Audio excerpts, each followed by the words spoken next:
Historiografi sastra Indonesia tetap compang-camping. Apa yang saya maksud compang-camping? Yang pertama, sampai hari ini penulisan sejarah sastra Indonesia itu masih terkesan amatiran.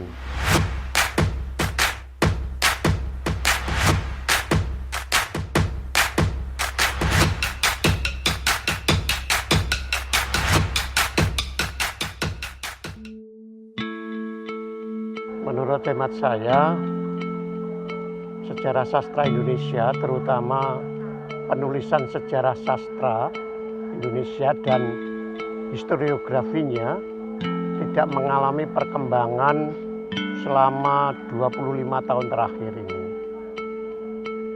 Menurut hemat saya, terjadi kemandekan penulisan sejarah sastra, juga mengalami kelangkaan historiografi sastra Indonesia. Pada tahun 1995, saya sudah menulis esai di Republika waktu itu, judulnya Historiografi Sastra yang Compang-Camping. Menurut hemat saya, tesis saya itu sampai sekarang tetap terjadi. Historiografi sastra Indonesia tetap compang-camping.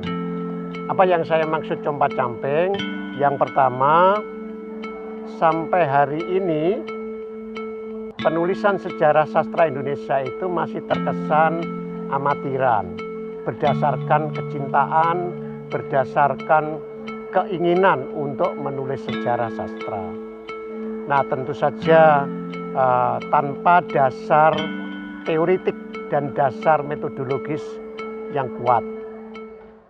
Oleh karena itu, sejarah sastra Indonesia sebenarnya sejarah yang tidak didasarkan pada teori dan metodologi yang kokoh.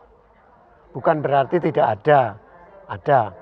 Beberapa historiografi yang ada itu juga dari sisi periodisasi itu juga sudah ketinggalan zaman, perlu pembaharuan karena perkembangan sastra. Nah, kemudian berikutnya, sejarah sastra Indonesia saat ini sebenarnya hanyalah merupakan serpian-serpian, patahan-patahan yang tidak dirancang dengan utuh. Memang banyak buku ditulis, tetapi buku itu sebenarnya mengulang pemikiran sejarah sastra yang sudah ada. Adapun sejarah sastra yang telah ditulis oleh berbagai pihak, saya melihat berbagai penulis, misalnya Bakri Siregar, Yakob Sumarjo, Ateu, juga Pak Yudhoyono KS, itu sudah seharusnya diperbaharui, dilengkapi sesuai dengan perkembangan sastra Indonesia. Beliau-beliau itu menulis paling banter dari segi periodisasi sampai tahun 70-an, 80-an. Jadi ada ketidaklengkapan, ada keusangan. Ini perlu pemutakhiran. Nah, berikutnya menurut hemat saya, sejarah sastra Indonesia itu terjebak pada periodisasi. Harusnya sejarah sastra Indonesia itu lebih luas daripada sekedar periodisasi. Dinamika sastra harus diungkapkan.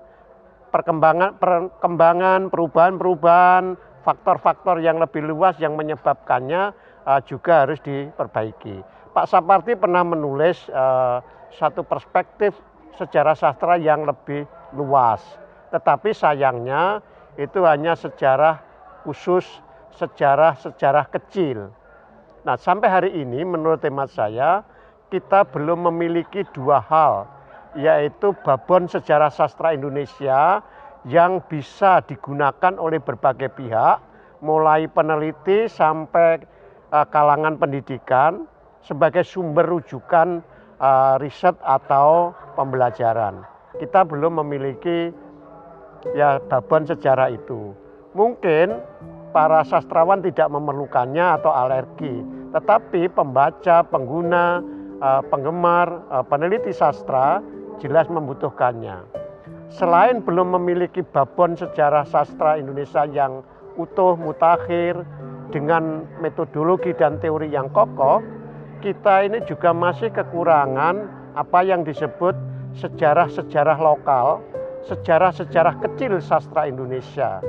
Sejarah lokal atau sejarah kecil itu misalnya historiografi atau tulisan sejarah sastra yang memotret, merekam, menggambarkan, mendeskripsikan dinamika sastra, perubahan sastra, faktor-faktor yang membuat perubahan, kemudian dinamika yang mengiringi di dalamnya di tempat tertentu, di lokasi tertentu.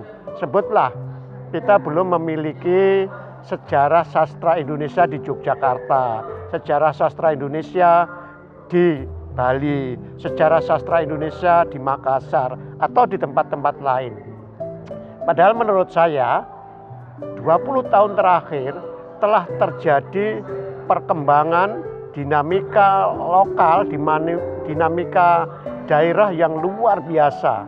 Kalau pada tahun-tahun sebelumnya, sebelum tahun 2000, itu kantong-kantong sastra, pusat-pusat sastra itu relatif sedikit, ya paling-paling di Medan, Padang, Jogja, Bandung, Surabaya, Bali, atau tempat yang lain. Tetapi sekarang kita melihat bahwa berbagai kota di Indonesia menjadi kekuatan-kekuatan sastra baru, menjadi pusat-pusat sastra baru, kelompok-kelompok atau komunitas-komunitas sastrawan-sastrawannya memberikan andil yang besar bagi pertumbuhan dan perkembangan sastra Indonesia. Saya ingin menyebut beberapa. Makassar dan sekitarnya itu sebenarnya kekuatan sastra baru, kekuatan baru sastra Indonesia. Ada Faisal Odang, ada Alfian Dipahatang, ada Aan Mansur yang menjadi generasi baru setelah Husni Jamaluddin, Aspar Maturisi, dan seterusnya. Makassar juga punya festival penulis dan pembaca sastra yang bergengsi, berkaliber internasional. Ini belum ada yang menuliskan, apalagi di dalam peta sejarah sastra secara umum. Bagaimanapun juga wilayah NTT sekarang memberikan kontribusi yang besar bagi dinamika sastra Indonesia. Pengarang-pengarang baru bermunculan dengan memberikan sentuhan-sentuhan estetik, sentuhan artistik, sentuhan-sentuhan kultural, sosiokultural yang menurut saya sangat memperkaya sastra Indonesia. Ada Felix Nesi, ada Mario Lawi, ada Maria Banda, ada Diki Senda, dan lain-lain, saya kira juga sangat bermutu. Jangan lupa bahwa kantong-kantong seperti wilayah Maluku, wilayah Papua sekarang juga sudah memberikan kontribusi penting. Betapapun kontribusinya pada peta nasional itu harus dicatat, direkam, dan diabadikan di dalam tulisan-tulisan sejarah atau historiografi sastra Indonesia itu. Menurut hemat saya, sejarah sastra itu mungkin mengandung kesalahan-kesalahan. Tetapi sebenarnya yang lebih banyak adalah kekurangan-kekurangan, ketidakmemadaian akibat berbagai faktor. Kesalahan-kesalahan yang umum tentu saja pada umumnya kesalahan data pengarang, data karya, data persebaran karya, data pendeknya data peristiwa-peristiwa sejarah sastra, peristiwa-peristiwa karya sastra yang sedang dibahas, diterbitkan, dipolemikkan, dan seterusnya. Selebihnya sebenarnya yang terjadi ketidakakuratan, kemudian ketidakmemadaian. Sejak sastra terus berkembang, karya sastra terus bertambah ditulis orang, dinamika sastra terus terjadi. Setiap sejarah sastra dalam rentang waktu tertentu pasti ketinggalan dibandingkan dinamika perubahan yang terjadi. Akibatnya historiografi sastra selalu mengalami keusangan. Nah, keusangan-keusangan inilah yang membuat tidak memadai, tidak mutakhir, dan seterusnya. Itulah sebabnya sejarah sastra Indonesia harus selalu diperbaiki, harus selalu dimutakhirkan, harus selalu dilengkapi. Itulah sebabnya penulisan sejarah sastra itu tidak pernah berhenti. Historiografi sastra Indonesia harus secara berkala, dalam rentang waktu tertentu dimutakhirkan, diakuratkan, dibuat lebih komprehensif lagi. Belum lagi kalau kita berpikir perkembangan-perkembangan baru di bidang teori dan metodologi sejarah. Nah, perkembangan teori dan metodologi ini juga sering membuat historiografi tertentu atau tulisan sejarah sastra tertentu menjadi terasa tidak memadai lagi, terasa menjadi tidak cocok lagi. Misalnya periodisasi sastra. Ketika ada perspektif baru, pemikiran baru, orang mulai berpikir awal sastra Indonesia, Balai Pustaka itu tidak terlalu tepat. Ada yang mengusulkan pada Mas Marco. Kemudian juga ada yang mengusulkan malah sastra Melayu Pasar, ada yang mengusulkan lagi peranakan Tionghoa dan seterusnya. Ini satu contoh temuan baru, perkembangan baru, pemikiran baru yang harus direspon dengan baik oleh para penulis sejarawan sastra atau perlu diakomodasi di dalam sejarah sastra Indonesia. Demikian juga munculnya metodologi sastra yang baru. Misalnya pemanfaatan ilmu-ilmu di luar teori sastra. Sebutlah pemanfaatan ilmu sejarah atau ilmu sosial pada umumnya. Nah, itu sangat membantu tumbuhnya perspektif baru penulisan sejarah sastra. Oleh karena itu sering kemudian kita menilai historiografi sastra yang ada dianggap tidak memadai. Disitulah kita harus kembali memperbaiki, memutakhirkan, merevisi historiografi sastra Indonesia. Penulisan sastra Indonesia harus dilakukan lagi. Menurut pengamatan saya, sekarang itu dunia sastra Indonesia mengalami 3 dinamika yang penting, yang luar biasa, yang membuat kita harus optimis dan membuat kita harus bekerja kembali. Dalam hal khusus, kita harus bekerja kembali, memeriksa dan menulis sejarah sastra Indonesia. 3 peristiwa yang saya sebut penting itu, pertama adalah dinamika, perkembangan, dan perubahan sastra Indonesia yang luar biasa. Peristiwa-peristiwa sastra Indonesia begitu luar biasa, begitu semarak dan nyaris merata di seluruh Indonesia. Dulu ketika kita menulis sejarah sastra atau para penulis sejarah sastra, mulai misalnya Pak Ayub Rosidi, Bakri Siregar, Yakob Sumarjo, Ateu, dan beberapa yang lain, itu mungkin belum mempertimbangkan misalnya kantong-kantong sastra yang tersebar luas di berbagai tempat. Dulu ketika karya-karya sejarah sastra itu ditulis, belum mempertimbangkan peristiwa-peristiwa sastra yang banyak terjadi tetapi dianggap bukan peristiwa sastra. Jadi dinamika peristiwa sastra begitu luar biasa. Nah, yang banyak sekali belum direkam. Dari dimensi spasialitas atau keruangan, kita menyaksikan betapa seluruh Indonesia ini, tempat-tempat penting di Indonesia, sekarang menjadi kantong-kantong sastra. Kalau dulu ada misalnya bacaan liar Medan, sekarang itu banyak di tempat-tempat yang lain tumbuh. Belum lagi perkembangan genre sastra, bentuk sastra, jenis sastra, estetika sastra, faktor-faktor yang mempengaruhi sastra itu juga banyak. Nah, ini satu. Yang kedua, kita sedang menyaksikan tumbuhnya teori-teori baru yang juga berkenaan dengan sastra. Pendeknya, ada teori-teori sastra baru yang relevan untuk kita tanggapi, kita pakai untuk menulis sejarah sastra. Dulu, orang menulis sejarah sastra itu semata-mata berdasarkan dua pertimbangan pokok yang penting. Satu, berdasarkan teori sastra. Sejarah sastra yang ditulis Pak Teu itu lebih mengedepankan teori dan kritik sastra, meskipun juga ada pertimbangan-pertimbangan politis. Nah, umumnya yang kedua ini sejarah sastra ditulis dengan perspektif politis, seperti Pak Bakri Siregar, Pak Yakob Sumarjo lebih sosiologis, sosiopolitis. Nah, ini paradigma yang ada. Nah, sekarang dari hal teori penulisan sejarah sastra, orang sudah memanfaatkan ilmu-ilmu sosial, ilmu-ilmu humaniora.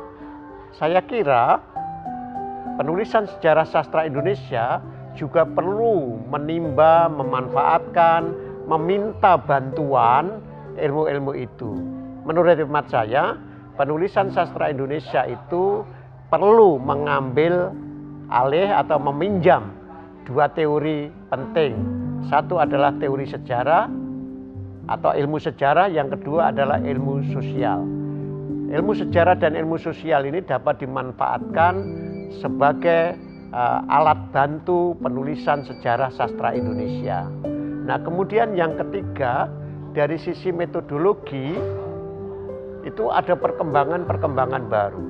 Menurut hemat saya, karya-karya sejarah sastra Indonesia atau yang disebut historiografi sastra Indonesia itu ditulis dengan rasa cinta yang meluap-luap, melimpah ruah, tetapi sebenarnya tanpa keketatan, tanpa disiplin metodologis yang jelas. Semuanya hanya awam, penuh kecintaan, dan sehingga banyak sekali tulisan sejarah sastra itu yang miskin pemikiran, seperti mengulang. Nah, dengan metodologi baru kita bisa membuat sejarah sastra Indonesia lebih kaya, lebih berwarna, lebih komprehensif. Contohnya apa? Nah, sekarang ada teori metodologi sejarah total, ada sejarah lokal, ada sejarah kecil, ada sejarah besar. Nah, mengapa itu tidak dipakai untuk menulis sejarah sastra Indonesia, menulis historiografi sastra Indonesia? Nah, kita belum punya model sejarah total sastra Indonesia itu seperti apa, model sejarah kecil sastra Indonesia seperti apa. Kita belum melihat sejarah lokal sastra Indonesia seperti apa, sejarah sastra Indonesia di Medan dan seterusnya seperti apa. Kita juga belum memiliki misalnya perspektif metodologis teori sastra. Kalau sejarah umum sudah punya, sejarah umum itu sudah ada, misalnya yang dimiliki Pak Dennis Lombard itu. Sejarah tidak dimulai dari masa lalu, sejarah dimulai dari masa kini. Nah, karena itu Pak Dennis Lombard menulis masa mutakhirlah yang menjadi awal pembahasan, baru kemudian menyorot ke masa lalu. Sejarah sastra Indonesia kita itu ditulis dengan pendekatan atau metodologi kronologis, seperti kronik-kronik saja, dari masa lampau ke masa kini. Itu saja. Belum ada historiografi sastra atau tulisan sejarah sastra Indonesia itu yang berani membalik.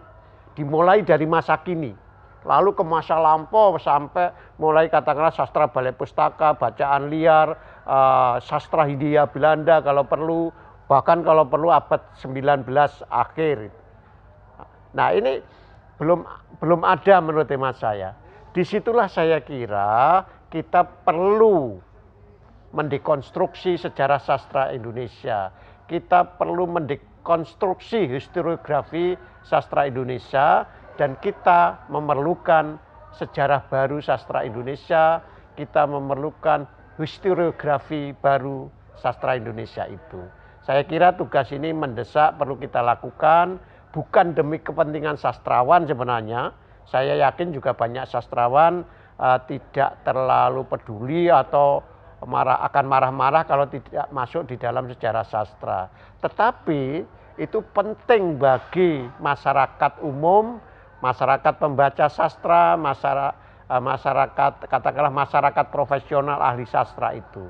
Jadi lebih pada penumbuh kembangan minat sastra, pengetahuan sastra, dan memperkuat masyarakat baca itu. Nah, oleh karena itu ada tugas besar pada kita ini untuk menulis kembali sejarah sastra Indonesia, menulis kembali historiografi sastra Indonesia. Saya kira itulah sejarah baru sastra Indonesia yang harus ditulis. Lebih-lebih kalau kita pendekatan yang lebih mutakhir, mengapa tidak sastra digital juga kita bahas. Sastra-sastra yang dulu secara estetis itu dianggap tidak layak masuk sejarah sastra, tapi dengan pertimbangan baru itu perlu dimasukkan di dalam sejarah sastra. Contohnya sastra populer, novel-novel populer itu praktis tidak dibahas di dalam historiografi sastra Indonesia yang ada. Tidak ada novel Margate, S.G. Mara, Mariane Katopo itu yang dibahas di dalam buku-buku sejarah sastra, kecuali Pak Teyu. Pak Teyu pun itu hanya sedikit. Rasanya buku-buku sejarah sastra Indonesia ini perspektif patriarkisnya itu sangat kuat. Bisa diperhatikan buku Pak Yakob Sumarjo, Bakri Siregar, sampai yang mungkin mutakhir itu Pak Yudhoyono KS, yang paling banyak dibahas adalah karya-karya pengarang laki-laki. Apakah perempuan tidak bermakna? Apakah perempuan tidak berkontribusi? Kalau kita lihat sejarah, itu luar biasa. Perempuan pengarang Indonesia sejak awal tumbuh kembangnya sastra Indonesia itu sudah terlibat aktif di dalam gerak dinamika sastra Indonesia. Nah, dulu waktu ditulis, perspektif teoritik dan metodologi feminis ini belum berkembang. Sekarang berkembang.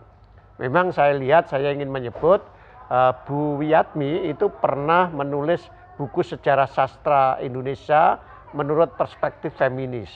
Tapi saya kira itu karya rintisan yang harus terus dimutakhirkan.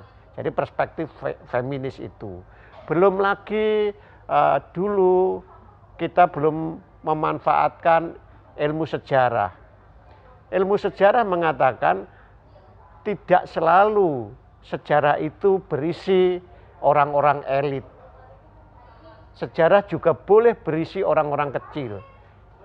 Ahli sejarah kita, Pak Taufik Abdullah dan Pak Sartono Kartodirjo, itu memulai menulis sejarah yang diisi oleh orang-orang kecil. Nah, sekarang sastra Indonesia pun juga demikian.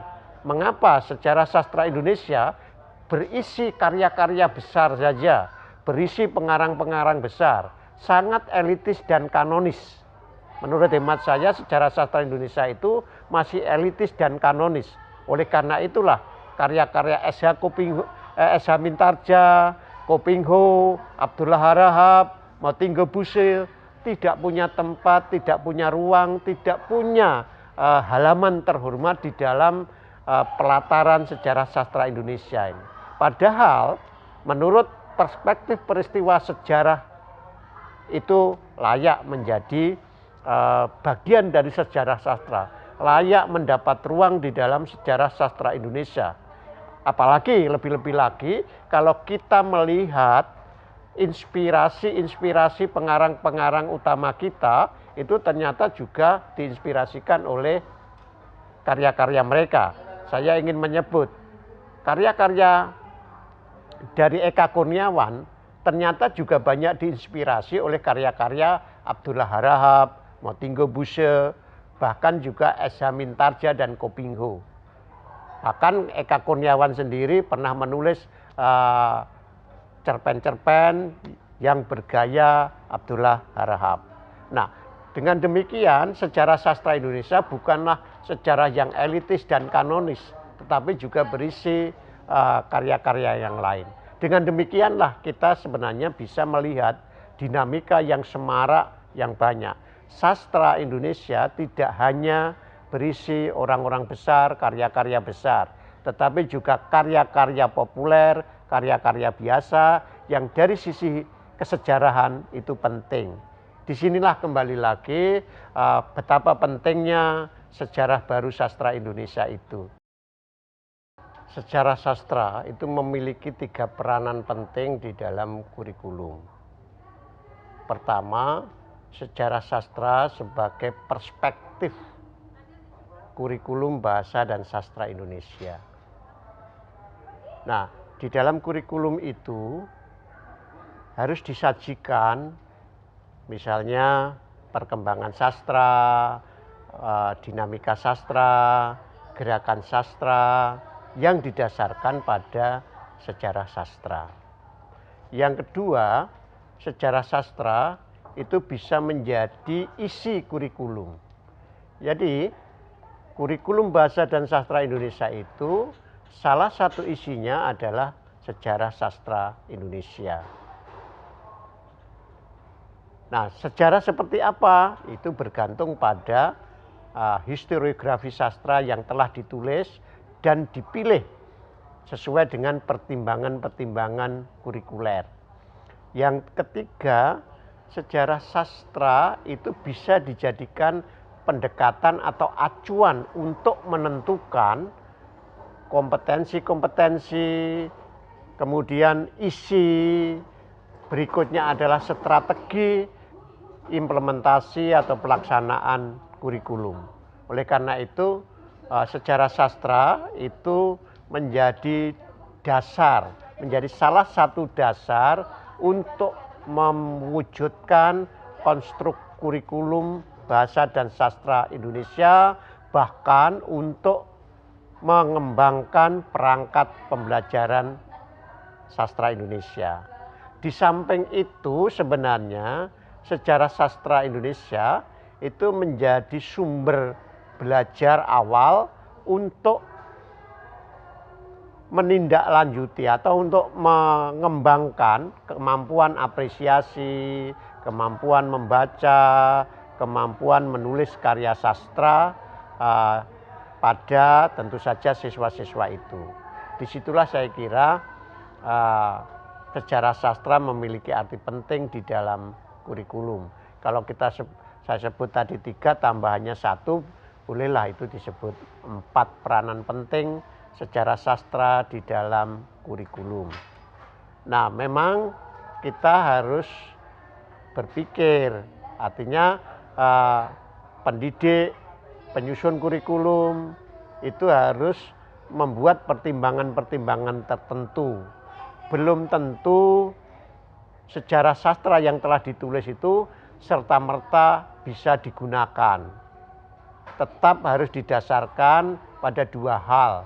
Pemilihan suatu sejarah sastra sebagai perspektif, sebagai isi kurikulum, sebagai sumber belajar, sebagai pendekatan teoritik, itu tetap berdasarkan 1, pertimbangan-pertimbangan kurikuler, lalu yang kedua pertimbangan-pertimbangan pedagogis. Tidak serta-merta sejarah sastra atau historiografi sastra yang ada itu bisa dipakai begitu saja. Harus dipilih mana yang sesuai dengan prinsip-prinsip kurikuler dan prinsip-prinsip edukatif. Nah, itulah sebabnya kalau sejarah sastra itu sebagai isi atau sebagai pendekatan teoritis, sebagai sumber belajar, sebenarnya bukan sumber belajar, lebih khusus lagi sebagai bahan ajar, tidak perlu, artinya perlu ditulis kembali sejarah sastra yang memang khusus untuk pendidikan. Nah, saya ingin menyebutnya itu adalah sejarah sastra yang pedagogis. Jadi perlu sejarah pedagogis sastra Indonesia. Kalau sejarah pedagogis sastra Indonesia itu ada, maka guru atau siswa bisa memanfaatkan langsung. Nah, kalau tidak ada ya sejarah sastra pada umumnya. Tapi alangkah eloknya kalau kita bisa menyediakan sejarah pedagogis sastra Indonesia atau sejarah sastra Indonesia pedagogis. Itu akan lebih memudahkan kalangan pendidikan.